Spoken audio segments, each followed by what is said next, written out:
Hello everyone, তোমরা বলছিলে যে তালতলা ভাইরাল, আপনারা গেট রিকোয়েস্ট করেছিলেন যে ভিডিও করার জন্য। আমি সেই তালতলা থেকে এসেছি ভিডিও করার জন্য, ভাইরাল তালতলা।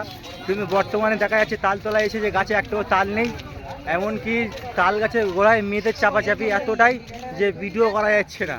হ্যাঁ, বাস্তব শুনছেন যে ভিডিও করা যাচ্ছে না, যে তাল তোলার গাছে গোড়ায়। আমি তাল গাছটা একবার তোমাদেরকে দেখাবো পিছনে করে। এই যে তাল গাছ দেখতে পাচ্ছ, পিছনে তাল গাছ, বাট বর্তমানে গাছে তাল নেই, একটাও তাল দেখা যাচ্ছে না। কিন্তু হ্যাঁ, এটাই বাস্তব, গাছে তাল না হলে কি হবে, গাছের গোড়ায় কিন্তু যে ছাওয়াগুলো আছে তাতে প্রচুর পরিমাণ তাল ধরে আছে, ঠিক আছে। বাট এতই তাল ধারণা করা যাবে না যে বিভিন্ন রকম তাল তুমি দেখতে পাবে।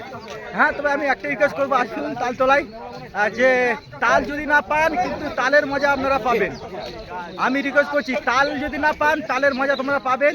কিন্তু হ্যাঁ, সেই ভাইরাল তালতলায় দিয়ে এসেছি আমি। আর একটু ভেতরে গেলে তোমাদেরকে দেখাবো। পাল ছেঁড়া তালতলায় দেখছো, এইসব ছেলেগুলো সব ভাইরা সব শিখে গেছে একটা জিনিস, শুধু গগ গগ কি বাটা বলো দেখেছো। এটা হচ্ছে তালতলার নীতি। বাট তালতলা গাছে তাল তো নেই, বারবার রিকোয়েস্ট করছি। কিন্তু গাছের গোড়া যেগুলো আছে, যে ফলন্ত গাছগুলো আছে, চলতি গাছগুলো আছে, বুঝতে পারছেন। হ্যাঁ, একটা কথা বলবো, গাছের গলায় তালের বদলে ভিডিও করতে করতে গান বেড়ে দিচ্ছে।